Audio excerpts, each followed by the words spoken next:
Programa Segurança Pública em Debate, uma realização do Sindicato dos Delegados de Polícia do Estado de São Paulo, da Associação dos Delegados de Polícia do Estado de São Paulo, do Sindicato dos Delegados de Polícia Federal do Estado de São Paulo e da Associação Nacional dos Delegados de Polícia Federal, Regional São Paulo. No programa de hoje, nós vamos conversar a respeito dos números do Atlas da Violência no Estado de São Paulo e a importância das polícias no combate à criminalidade. Para falar sobre este assunto importante, trouxemos aqui hoje o pesquisador David Marques, do Fórum Brasileiro de Segurança Pública. Ao lado dele, como anfitriã do programa, está a presidente do Sindipesp, a doutora Raquel Kobashi Galinatti, a quem agora eu passo a palavra para dar as boas-vindas, doutora. David, é uma imensa satisfação, uma honra poder conversar com você. David, que é mestre e doutorando em Sociologia, então tenho certeza que hoje o debate será riquíssimo. Muito obrigada pela presença. Eu que agradeço pela oportunidade. Para começar o nosso programa, como sempre faço, ou como quase sempre, eu fui na internet buscar algumas notícias que possam iniciar a nossa discussão. Uma me chamou muito a atenção, notícia divulgada pelo jornal El País, pelo site, aliás, do El País, dizendo o seguinte, eu só vou ler a manchete para que a gente dê oportunidade do pesquisador falar. No Brasil, 2 países. Para negros, assassinatos crescem 23%. Para brancos, caem 6,8%. O Atlas da Violência 2018 aponta que a desigualdade racial no Brasil se expressa de modo cristalino no que se refere à violência letal. E aí há um exemplo muito contundente, na minha opinião, sobre o estado de Alagoas. Eu começo falando, pesquisador, sobre um assunto nacional, mas evidentemente que nós vamos afunilar para São Paulo. É que como esse assunto da questão da letalidade para negros e brancos me causou bastante espanto, eu acho que vale a pena a gente começar esse programa até para que o nosso telespectador entenda a gravidade dessa situação. O que acontece exatamente em Alagoas? Eu acho que o caso de Alagoas é só o caso mais extremo da desigualdade racial, né, que se expressa no caso da violência letal de forma muito cristalina, né, como a manchete diz. O caso de Alagoas, ele é representativo porque quando você pega a taxa de homicídio de brancos, né, ela é a terceira melhor taxa do país, né, ela é de um dígito, né, que é uma coisa muito rara, a gente não tem isso em São Paulo, por exemplo. Você poderia comparar a taxa de brancos, de homicídio de brancos em Alagoas com um país como os Estados Unidos, por exemplo, né? Já quando você faz a taxa apenas para negros, você chega à conclusão de que você tem a taxa mais alta do Brasil. A pior. Né? A pior taxa do Brasil, que é equivalente a países como El Salvador, por exemplo. Né? Ou seja, eu acho que os números do Atlas, de uma forma geral, eles apresentam que a violência letal no país, ela não se distribui de forma homogênea no nosso tecido social, né, na nossa sociedade. A violência letal ela é muito concentrada, né? Então, a gente conseguiu demonstrar do ponto de vista racial, né? Ou seja, a taxa de homicídios de negros é 2,5 vezes a taxa de homicídios de não negros, né? A faixa etária, né? Os jovens são mais da metade das vítimas, né? Se a gente tem 62 mil mortes violentas no país, mais da metade disso são de jovens de 15 a 29 anos. De, né? 15 a 29? De 15 a 29 anos, né? Então, ela é concentrada também do ponto de vista territorial, né? Pouco mais de 2% dos municípios brasileiros concentram mais de 50% das mortes, dos homicídios, né? E dentro desses mesmos municípios, a gente não dá para dizer que é o município todo, né? O estudo do IPEA apontou que aproximadamente 10% dos bairros desses municípios concentram a maior parte da violência, né? Ou seja, a violência letal ela é muito concentrada, né? O que, por um lado, revela um conjunto de vulnerabilidades que precisam ser atacadas. Por outro lado, né, aponta de forma bastante clara o sentido no qual os esforços têm que ser direcionados para que você consiga iniciar a reversão desse processo. David, então pela explanação e também pelos dados que nós lemos e vivenciamos, alguns fatores demonstram claramente a ineficiência tanto dos governos, governo federal, governo estadual, até dos próprios municípios, para conseguir controlar essa violência, porque são consequências da ineficiência em assegurar alguns direitos sociais, como a saúde, como a educação principalmente, como o lazer, né, nesse ambiente, principalmente com os jovens, com aqueles que estão se formando. Então, a educação é a base para que consigamos, sim, no cerne, minimizar essa violência. E também é muito grave, a gente sabe que o Brasil, ele só perde para El Salvador e para Honduras e Guatemala, é isso? O nível de mortalidade, de violência que gera nos homicídios? Nós temos a gente ocupa uma das principais posições, né? A disponibilidade de dados varia ano a ano, então a gente não consegue fazer hoje uma comparação muito exata a respeito disso. Mas estamos na ponta. Somos dos países mais violentos. As Américas concentram, hoje, em nível global, as grandes taxas de mortalidade, principalmente a América Central e a América do Sul, né?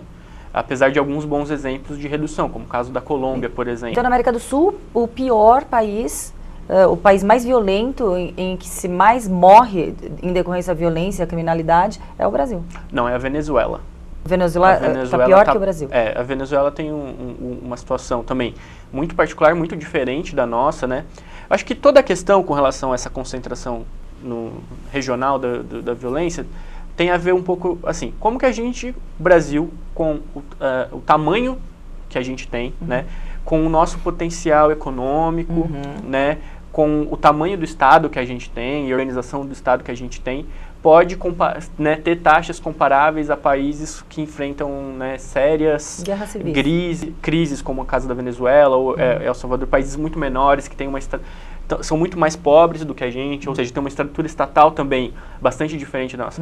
Essa situação é que não pode persistir, né? Sim. A gente não tem que ser comparado com esses países. Exatamente. A gente tem que construir uma trajetória civilizatória, inclusive, né, de controle da violência letal, que nos permita ser comparados com países com o mesmo perfil que o nosso, né? Por exemplo, com os Estados Unidos, né, com alguns países da Europa. Acho que é para lá que a gente tem que mirar, né? Mas, de fato, você traz pontos muito interessantes. O Atlas também conseguiu mostrar que existe a violência comum, né, em si é um fenômeno multicausal. Né? Você não consegue explicar a ocorrência da violência, sobretudo a violência letal, por um ou outro fator, exclusivamente. Que nesse caso, né? Estávamos falando nos fatores entre brancos e negros, entre jovens e não jovens. Não são só esses fatores. Não, então, assim, se a gente fosse falar em termos de possíveis causas, né, a gente teria que novamente discutir questões como a educação, como você bem colocou, né, a educação já em diversos estudos demonstra ser um fator de proteção contra a violência letal, né. Então o Atlas conseguiu mostrar que nesses territórios, nesses municípios ou nas regiões mais específicas onde se concentra essa violência, existe também um quadro de vulnerabilidade socioeconômica, vulnerabilidade social. O que isso significa? Que o Estado, por sua ação, não tem conseguido oferecer os bens mais elementares da cidadania nesses contextos. Né? Ou seja, a política de educação que não chega, ou quando chega é desinteressante, né? Ou seja, impulsiona a evasão escolar, né? Sobretudo em algumas faixas etárias, mais próximas da adolescência. Né? Então, a qualidade da habitação, quando ela existe, né? Saneamento básico, a oferta e a capacidade que hoje tem os jovens de se inserir no mercado de trabalho, né? Num cenário de crise como esse que a gente vem vivenciando, né? Então, assim, é um conjunto de políticas estatais que não vem sendo oferecidas de forma com qualidade nesses territórios, né? Então, a ausência desses bens ajuda a explicar. Existe uma correlação entre essas coisas, né? Entre violência letal e essas ausências, né? E aí eu acho que fica a reflexão que, muitas vezes, nesses contextos, o Estado só chega, quando chega também, na forma da polícia e da prisão. Né? Ou seja, a gente não pode tratar esse fenômeno complexo somente com essas duas estratégias. Né? Temos que, de alguma forma, direcionar os esforços de forma articulada para poder começar a reverter esse cenário. E, David, é muito mais grave. Você eu acabei de falar também da ineficiência do Estado em alguns setores que seriam determinantes para que conseguíssemos minimizar. Só que não só isso, setores como saúde, educação, lazer, esporte, que o Estado teria obrigação de proporcionar para a população, eu acho que assim, o principal problema está na corrupção. A corrupção daqueles gestores temporários, daqueles plantonistas do governo que ali entram e que não são instituição de Estado, são os governos que ali são eleitos pelo povo. E eles sucateiam, eles desestruturam, limitam e até impedem que as instituições do Estado, que defendem o Estado democrático de direito, possam fazer o seu trabalho. Por exemplo, no caso, a polícia, muito bem colocado, ela entra depois de todas as deficiências ficarem alarmantes, periclitantes, de todas as deficiências estatais em vários setores, não conseguiu mais suprir, aquela bolha explodiu, aí chega a violência. E mesmo assim o Estado não estrutura a polícia judiciária, que poderia também ter uma política de combate nas causas e não nos efeitos da violência, não no efeito de combate. Por exemplo, a política de enfrentamento desses governos sucessivos, que por coincidência foi o PSDB aqui no estado de São Paulo, só priorizou a polícia de combate de enfrentamento. Ela nunca investiu, o governo nunca investiu na investigação através de um fortalecimento de uma polícia judiciária que pode desmantelar, que pode desestruturar as organizações criminosas. Porque muitas vezes a organização criminosa também está inserida no próprio governo. Então, aquele governo que não é corrupto, ele tem interesse sim em fortalecer as instituições do Estado. E, em contrapartida, o governo que teme ser investigado não vai estruturar uma instituição que pode sim investigar, inclusive aqueles que estão temporariamente no governo. Sim, de fato, a gente verifica no estado de São Paulo nos últimos 15, 20 anos um crescimento massivo do investimento na polícia militar. Né? Professor, desculpe interrompê-lo, porque nós chegamos ao final do primeiro bloco. E eu queria justamente no segundo falar de São Paulo. Então o senhor começou essa discussãozinha, eu volto no segundo bloco, já passando a palavra para o senhor, e a gente vai ter aí mais um bloco inteiro para falar dos números do Atlas aqui no estado de São Paulo. Pode ser? Com certeza. Programa Segurança Pública em Debate, primeiro bloco do programa de hoje fica por aqui, segundo bloco já, não saia daí.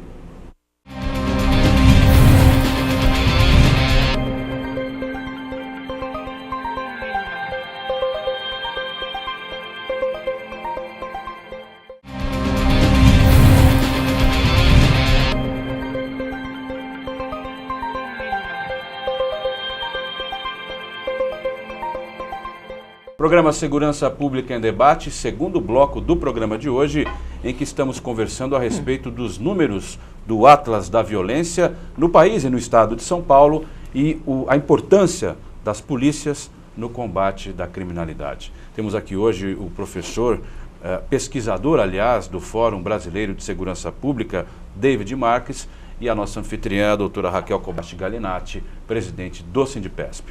Interrompi o senhor no bloco passado, voltamos então.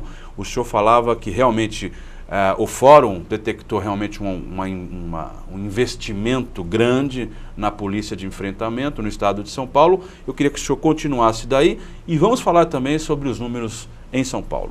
Não, de fato, a gente verifica que não apenas o Fórum, mas um conjunto de pesquisas tem identificado que existe uma priorização desse trabalho mais ostensivo da polícia em detrimento de um trabalho mais investigativo. Né?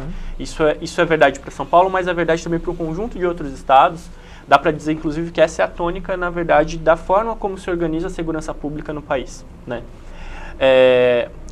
E o que a gente vai ter de resultado concreto, né, dessa situação, desse estado de coisas? Você tem um conjunto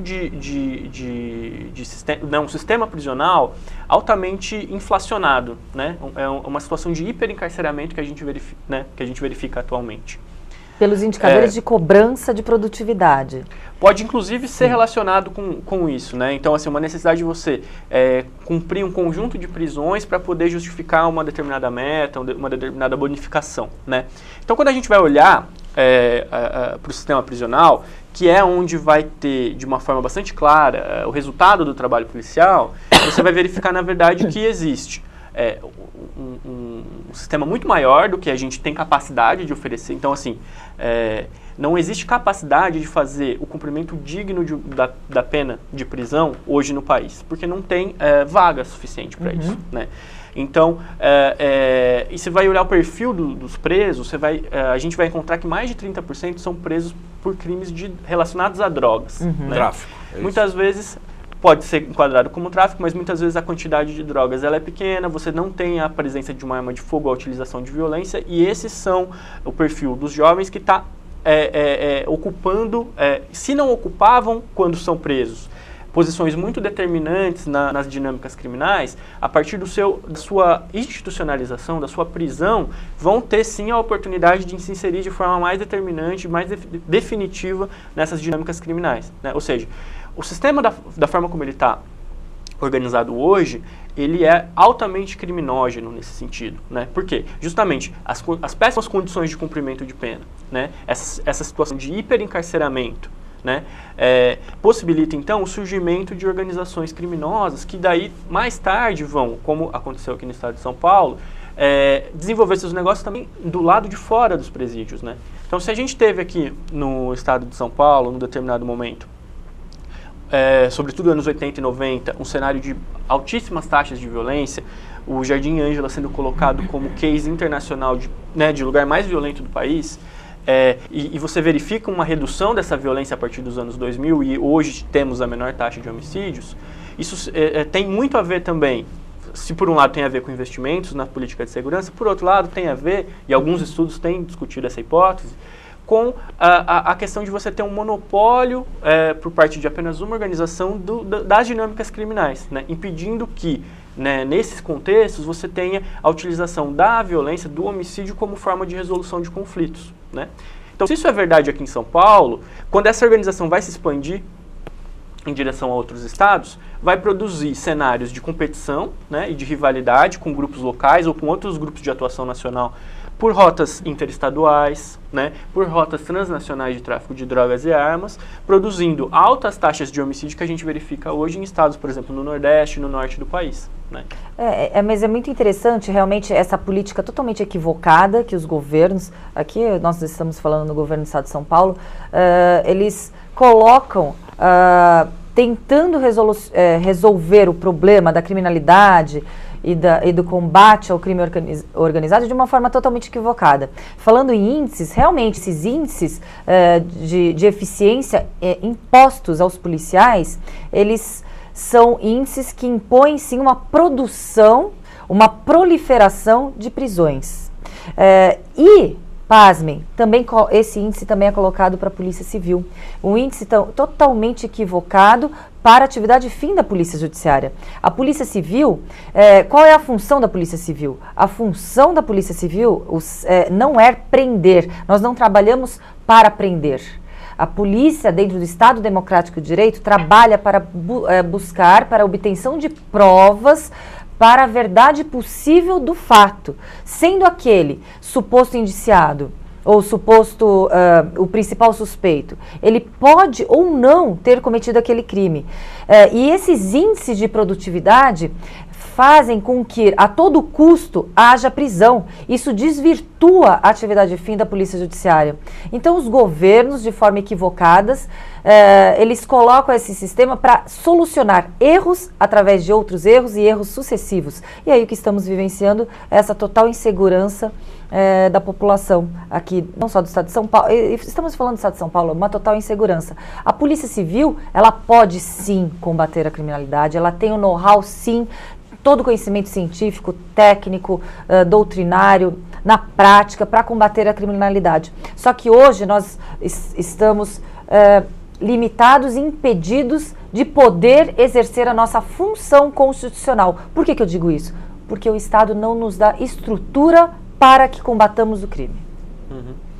E eu acho que, de uma forma geral, a cobrança tem sido para a segurança pública brasileira no sentido da qualificação do trabalho profissional, né, do trabalho policial, sobretudo no sentido do ganho de eficiência, né, e também em ser baseado em atividades de inteligência, né, que seja baseado em informações de qualidade, com profissionais bem qualificados, com as melhores técnicas disponíveis, mas também orientado por uma perspectiva que, no fundo, é política, né, de priorização da redução da violência letal, né. Essa não tem sido a tônica dos últimos anos, né. Eu acho que a gente, na verdade, em nenhum momento foi essa a tônica, né. E o que a gente tem defendido, de forma geral, é que para que a gente construa um sistema que priorize esse tipo de atuação, é preciso que exista uma reversão nessa chave mais tradicional da atuação da segurança pública, muito pautada pelo enfrentamento, muito pautada por uma atuação mais ostensiva, né? Nesse sentido, a gente precisa também trabalhar de forma que as instituições da segurança pública trabalhem de forma articulada, com outros saberes, com outras áreas setoriais das políticas públicas no país, e que a gente consiga construir políticas de prevenção da violência. Perfeito. Né? O que a gente vem defendendo é que a gente busque referenciais internacionais e também nacionais de metodologias de prevenção da violência que tenham evidência científica do que funciona e do que não funciona. Exatamente. Né? Que possam ser, né, no sentido mais amplo, transformar a política de segurança pública numa política pública de fato. Né? Que ela possa ser monitorada, que ela possa ser avaliada, que haja prestação de contas e responsabilização dos gestores públicos pelos seus resultados frente aos gastos. Né? Hoje a gente tem um cenário no Estado, no país, o nosso país gasta 81 bilhões de reais anualmente com a política de segurança, contabilizando todos os entes federativos no país. De forma errada. Qual que é o resultado que a gente tem disso? 81 bilhões? 81 bilhões. Nossa. Contabilizando todos, né, governo federal, estados, Distrito Federal e municípios. Né? Os municípios cada vez mais assumindo mais gastos. Estado. Né? Então passa justamente, inclusive, pela rediscussão do Pacto Federativo em relação a isso. Né? Como que a gente pode construir, então, políticas de prevenção da violência com base em evidência científica, articulando esses diferentes saberes, essas diferentes políticas no país, inclusive aproveitando alguns bons exemplos nacionais, né? Mas também esse acúmulo bastante grande que existe na região como um todo. Né? O que a Colômbia fez que trouxe bons resultados? Né? Como que você engaja a comunidade para, de fato, conseguir fazer uma reversão desse cenário? Né?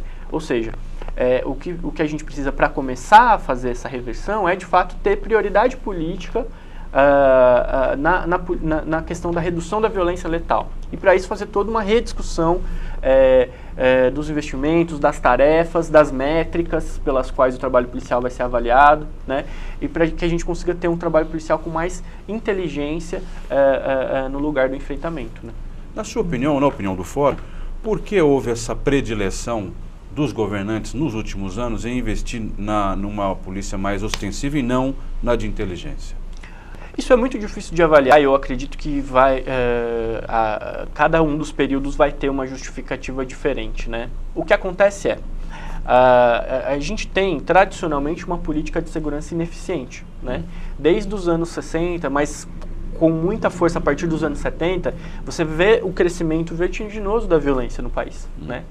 Isso aumentando os níveis de vitimização, mas também os níveis de sensação de insegurança da população. Né? Quando você tem uma população amedrontada, essa população fica muito refém. Uma população amedrontada associada a uma política ineficiente, você tem um cenário muito propício para a proliferação de discursos populistas nessa área. Né? Então, que vão, na verdade, advogar e construir uma ideia equivocada de que o controle da violência só é possível por meio de mais violência. Né? Força. Por meio da força, por meio tão somente da ostensividade, embora a ostensividade seja importante, sim, né? Claro. Traz uma sensação de segurança. Mas tem um fator também muito importante. A polícia militar é o braço armado do Estado, diferentemente da polícia civil, que tem um trabalho acessório dentro do sistema de justiça criminal. Nós estamos diretamente ligados ao Poder Judiciário. Então, a nossa função, nós temos uma autonomia, uma independência para a deliberação, diferentemente da Polícia Militar, que é um braço armado do Estado e que não pode investigar. Então, por isso que eu digo que a corrupção faz com que enfraqueça-se a polícia de inteligência, que pode investigar inclusive aqueles que possam estar temporariamente no governo. Então, já acabou o tempo. Acabou o tempo. Ah, é uma pena, né? Mas por causa disso, por perceber que faltou muita coisa para a gente conversar, a gente podia até convidar o senhor novamente para um outro programa, para que a gente continuasse essa discussão muito importante e interessante. Tenho certeza que o nosso telespectador aprovou. Doutora Raquel Kobashi Galinatti, muito obrigado pela sua presença. Professor David Marques, aliás, pesquisador, o senhor ainda vai ser professor, já nos deu uma grande aula hoje aqui, doutorando em Sociologia, pesquisador do Fórum Brasileiro de Segurança Pública. Muito obrigado pela sua presença, já está pré-convidado para um próximo programa, ok? A gente acerta depois. A você que está nos acompanhando, eu queria agradecer a sua audiência. Este é o programa Segurança Pública em Debate. Não perca as próximas edições. Até lá!